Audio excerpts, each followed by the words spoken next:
Alors, finissons un tout petit peu avec le harcèlement sexuel en entreprise. Nous voyons également certains téléspectateurs qui sont en train d'attirer notre attention en disant, attention, il ne s'agit pas seulement des femmes, des patrons qui harcèlent les femmes en entreprise, mais certaines femmes font également des efforts pour attirer le regard sur elles, mais parfois également des femmes qui harcèlent le patron. Oui, justement, je pense même que ce sont les cas les plus récurrents. Moi, je vais vous surprendre. La plupart des temps, on accuse toujours les chefs d'entreprise de beaucoup de choses parce que eux, ils ont une activité déclarée, ils sont enregistrés quelque part, on les connaît, ils sont au devant de la scène. Et l'employé est simplement celui qui est venu pour un temps dans l'activité, peut-être qu'il peut partir. Donc, ses engagements sont limités par rapport aux engagements du chef d'entreprise. Mais je vous assure, du fait que plusieurs femmes, surtout qu'au Cameroun, les femmes, on sait qu'habituellement c'est pour garder les enfants à la maison, mais pour celles qui comprennent qu'il n'y a plus beaucoup de maisons à toutes les femmes, elles comprennent qu'il faut absolument commencer à travailler et qu'elles savent qu'elles n'ont pas la compétence nécessaire pour assumer le poste ou la responsabilité où elles se trouvent. Elles se décident donc de bloquer le poste avec d'autres arguments ou d'autres atouts qui ne sont pas le savoir-faire. C'est-à-dire qu'une femme en entreprise, elle-même sait qu'elle est incompétente, elle n'a pas le mérite, elle a été recrutée là par hasard, elle se dit que si elle continue comme cela, il est fort possible qu'on décèle ses incompétences, on peut la mettre dehors. Elle est la première à se proposer au patron pour garantir son poste de travail. Oui, et c'est ça donc on appelle ici même c'est un harcèlement psychologique parce que elle emploie dans la technique de la valorisation des atouts corporels d'une manière systématique. C'est bien dit, hein? Non, mais je dis, c'est ce qu'elle emploie. La valorisation des atouts corporels. Je dis, c'est déjà que elle, en entreprise, se lance des défis. Je suis chef des entreprises, je sais de quoi je parle. Elle se lance des défis, je serai le premier à finir avec le boss là. Il pense même qu'il est quoi? Oui, que sa femme l'aime trop. Oui, je dis, elle se lance des défis. Et puis le jour que... Elle va même voir les marabouts. Mais le jour qu'une parvient à le faire, elle fait des photos pour montrer aux autres que je vous ai dit non. J'ai fini avec lui hier. Oui. Et maintenant, le concret, c'est que tu dois la garder ou augmenter son salaire et son poste. Parce que sinon, on peut donc maintenant présenter l'harcèlement du patron envers la fille. Parfois, c'est elle qui commence à te faire du chantage. Mais c'est elle qui va parler même de l'harcèlement. Puisque toi, tu as tout à perdre. Tu ne peux pas, même quand bien même tu es passé par cette stratégie, pour le nom et la crédibilité de ta boîte, tu dois faire taire certaines choses. Elle n'a rien à perdre. Elle peut facilement prendre son téléphone et de faire un direct. Que cette entreprise-là où on harcèle les femmes, je me suis fait harceler, elle peut faire des captures d'écran, des messages où toi tu répondais à ces questions. Mais elle ne met pas la question, elle met seulement la réponse. La manipulation. Et j'ai dit au Cameroun, on en subit. Et dès que tu tombes sur une, tu vas tomber sur tout le reste. Donc, aujourd'hui, on se fait beaucoup harceler par nos employés, c'est-à-dire les filles. Il y a des tenues professionnelles pour le travail, il y a des tenues pour des boîtes de nuit, il y a des tenues pour la maison, il y a des tenues pour se coucher. Il y a des tenues professionnelles. Apprenez à avoir des postures professionnelles dans le travail. J'ai dit, la réunion en anglais, puisqu'elles savent cibler, parce que parfois, si même le boss n'est pas harcelé, quelqu'un d'autre est harcelé. Parce qu'elles savent détecter les décideurs.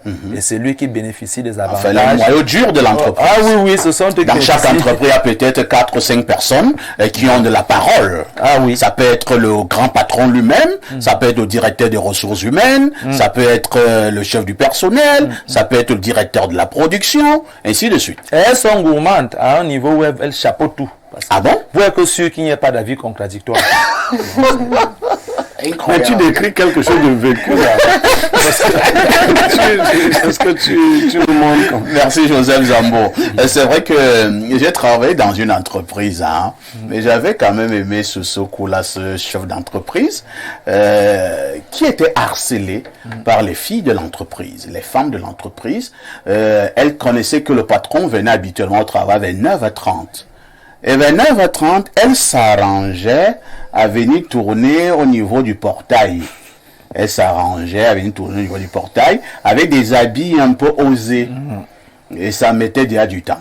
Un jour, lors d'une réunion, le patron a dit, je commence à en avoir marre. Le jour où je vais encore venir ici au travail, je trouve une femme à côté du portail. Je la licencie. Oui.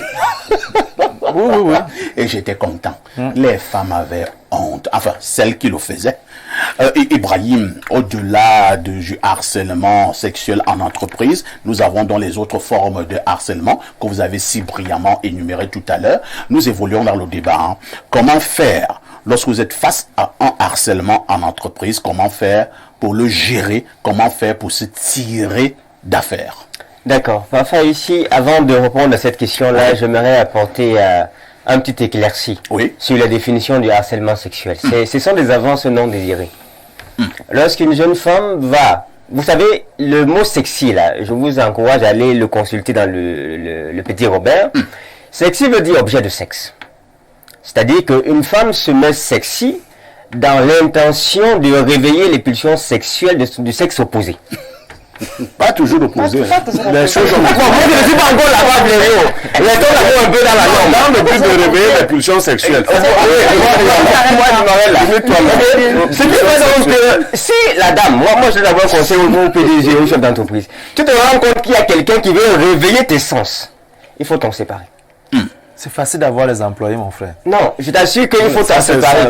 Il y a une chose qui est très dangereuse. C'est pas facile, n'est-ce pas? Imagine-toi une qui prend des photos comme ça avec des scènes et l'envoie à ta femme. Elle détruit ta famille. Le coût de ça, c'est beaucoup plus coûteux que le fait d'avoir licencié une collaboratrice qui vient réveiller tes sens. Donc, je ne crois pas que les jeunes filles qui sont venues sexy ont été harcelées. C'est eux qui ont réveillé les sens de monsieur le directeur. Et monsieur le directeur n'a pas su résister. Il n'a pas su se maîtriser pour dire je ne vais pas dans ce sens-là. Donc dans ce cas de figure là, où vous partez réveiller les sens, les jeunes sœurs là, on ne vous a pas harcelé. Vous êtes partis demander quelque chose. Et le monsieur a dit oui ou non. Ça c'est quelque chose qu'il faut que je précise. On parle de harcèlement lorsque c'est non désiré. Très bien. Maintenant, pour revenir à la question avec les autres formes de harcèlement parfois ici, je dirais que la première procédure, comme il a dit tout à l'heure, c'est de collecter les données. Et il y a plusieurs façons de collecter les données. Ceux qui commettent l'erreur, parce que les plus intelligents n'envoient pas de message, ils ne font pas de voice, ils ne veulent pas laisser de traçabilité, qui prouvent qu'ils sont là. Mais je vous assure que même ceux-là sont toujours piégeables. Ah oui. Lorsque c'est indésiré, c'est-à-dire que la personne ne le désire pas. Parfois ici, je peux arriver, là j'active l'audio de mon téléphone. Tu parles, je garde ta voix. La première étape, c'est que premièrement, on garde le calme. Vous donnez les stratégies. Non, il faut que ça s'arrête. Parfois ici, à cause du harcèlement, il y a des gens qui ont des problèmes mentaux. C'est-à-dire que quand elle réfléchit... Des problèmes mentaux. Oui, elle a des problèmes mentaux et même physiques. Elle parlait récemment des problèmes respiratoires, etc. Il y a des problèmes mentaux. Et elle n'arrive pas à bien réfléchir. Je te demande si ça passe bien là-bas. La productivité des entreprises diminue parce qu'on fait la promotion de ce genre de jeu en entreprise. Il faut s'en séparer. Donc, premièrement, quand vous êtes face à harcèlement, vous gardez votre calme. Vous commencez à collecter les données. C'est-à-dire qu'une scène s'est produite, vous rentrez le jour, là, vous écrivez la date. Vous décrivez la scène avec tout ce qu'il a dit, comment il était revêtu. Vous marquez ça dans votre bloc-notes. Vous constituez la base de données. Ensuite, vous vous approchez d'un avocat spécialisé dans le harcèlement. De façon officieuse. Vous allez le voir, vous lui dites, voilà le cas de figure, voilà les éléments que j'ai. Est-ce que c'est suffisant pour que ma voix puisse se faire porter ou se faire entendre? Deuxièmement, quatrièmement, vous alertez votre chef hiérarchique pour leur dire qu'écoutez, il y a un problème, mais je ne me sens pas à l'aise dans cette société parce qu'il y a peut-être un tiers, un collègue, ou alors un autre là-bas qui est en train de me mettre... Parce qu'effectivement, nous avons seulement parlé du cas du harcèlement de patron à subalterne. Et il y a également sur le plan collaborateur. C'est-à-dire vous êtes tous, je prends un exemple, vous êtes tous des journalistes dans une entreprise et un simple journaliste harcèle une autre fille, une simple journaliste en entreprise. Nous avons également ce genre de cas. Donc, directement, elle notifie à sa hiérarchie pour que ce soit connu. Et elle essaye en entreprise, comme je le disais, d'établir une limite de coopération avec la personne en question, des barrières professionnelles, qui l'empêchent un certain nombre de choses. Si elle fait ça, eh ben, elle peut au moins croire qu'avec les éléments rassemblés, le calme qu'elle a gardé, parce qu'il y a des gens, tu les harcèles et te donnent une claque, ils vont aussi te dire que tu les as harcelés physiquement. Il peut aussi porter plainte. Il peut aussi porter plainte. Ça devient un jeu de... Ibrahim, gardez nos microphones. J'ai un petit souci. Hein. Ouais. Je parle du cas du Cameroun. Peut-être quelqu'un trouvera que est-ce que cet argument est suffisant? C'est bien beau tous les conseils que vous êtes en train de donner là, mais comme nous sommes dans un contexte où le travail est rare, l'emploi est rare, vous allez même voir une femme qui subit le harcèlement en entreprise, elle va même peut-être se plaindre chez sa maman ou bien chez sa tante. Sa maman va dire, oh ma fille, on va alors faire comment? Toi, tu sais que tu as fait 10 ans pour trouver un emploi, maintenant que tu as un emploi, est-ce que tu vas donc abandonner le travail rien que pour cela? C'est ta maman qui dit rien que pour cela. Parfois ici, vous savez, la dignité humaine, c'est quelque chose. Hein. La dignité humaine, et après tu payes le loyer avec toi. Tu payes le loyer avec toi. Vous savez, on encaisse différemment. Hein. On encaisse différemment. On a entamé cette émission avec quelqu'un qui a perdu sa femme en plein mariage, la soirée. Les gens encaissent différemment. Vous lui avez posé la question, mais ça va prendre combien de temps? Et bien, il a dit peut-être pour certains c'est 10 ans, pour d'autres c'est 2 mois, peut-être un peu comme... Marcello? Non. Oui. Et quelqu'un ne sait pas qui l'a dit.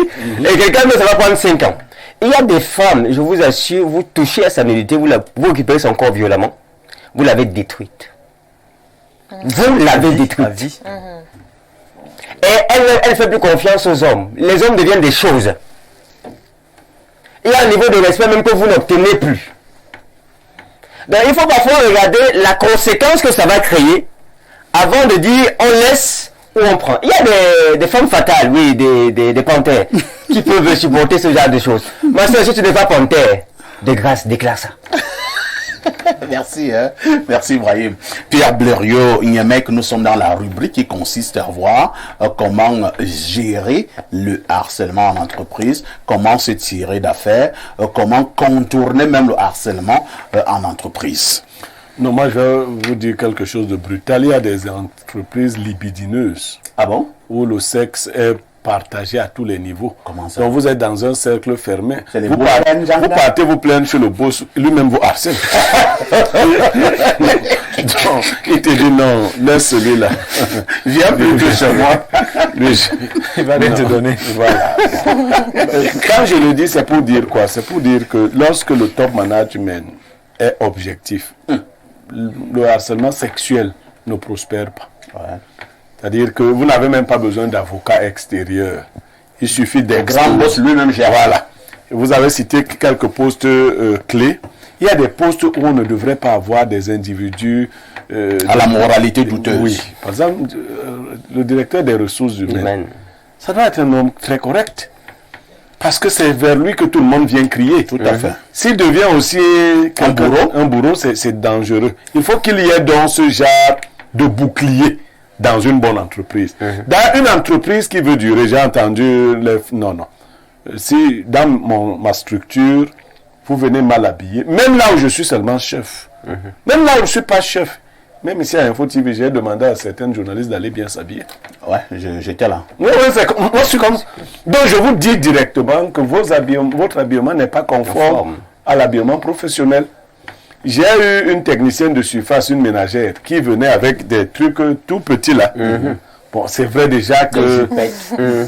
Bon, elle est bon Blériot, pour le régal des yeux. Non, c'est le régal des yeux à voir ici. Déjà, c'était pas beau à voir, et donc, tout ça... Oh bon, si c'était beau à voir. Non, j'allais faire la même chose. Je lui ai dit que ici, quand on vient travailler, on s'habille normalement. On n'est pas à l'hôtel de ville. Il n'y a pas que moi dans la maison, il y a d'autres. Non, c'est pas un drôme. Donc, tu vas t'habiller. Et j'ai souvent fait rentrer des gens comme ça. Vous savez, quand j'étais dans l'entreprise avec vous, j'ai fait rentrer des cadres d'entreprise femmes qui étaient venus mal habillés. Tout à fait. Je vous demandais de retourner à la maison vous habiller. Merci. Donc, il faut que il y a un habillement décent pour l'entreprise.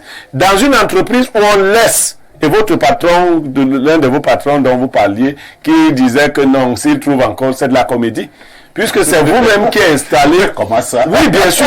Vous installez le système qui permet qu'on vienne vous attendre à la porte, et quand vous êtes un peu épuisé... Ah bon? Vous n'êtes pas sérieux, Blériot. Vous commencez à condamner un système que vous avez créé. Parce que si vous ne répondiez pas favorablement à ce genre de choses. J'ai été dans le corps enseignant. Oui. Je vous assure, c'est l'un des corps qui manifeste de façon très ambiguë le harcèlement. J'ai vu, le professeur Emmanuel Pondi a sorti un ouvrage où il a démontré que les étudiants ne pouvaient pas harceler les enseignants.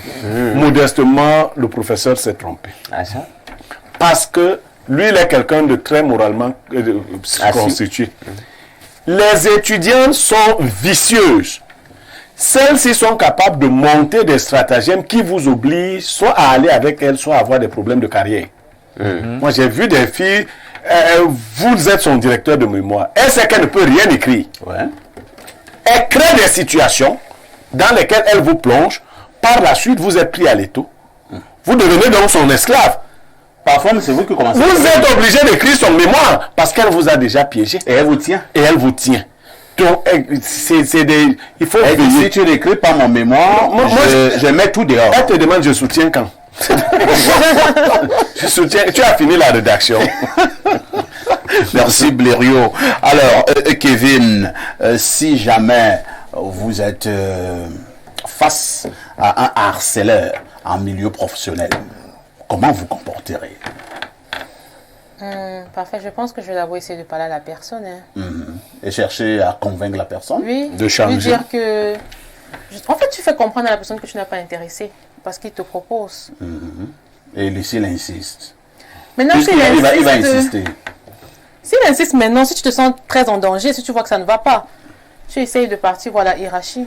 C'est Non, mieux. il te dit Et que si tu c'est vas- lui-même la hiérarchie? Et si c'est lui-même la hiérarchie? Là, ça devient encore plus compliqué. Si la hiérarchie, Là, c'est ça lui. devient encore plus Il te dit, je compliqué. suis l'alpha et l'oméga ici. Si c'est lui la hiérarchie, Maintenant, là, c'est très simple. Hein. tu démissionnes.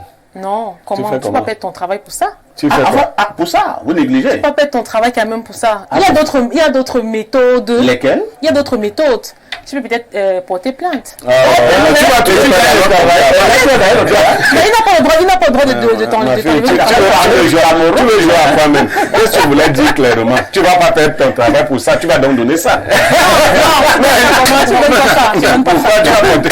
Tu ne donnes pas ça. Tu ne peux pas donner ça.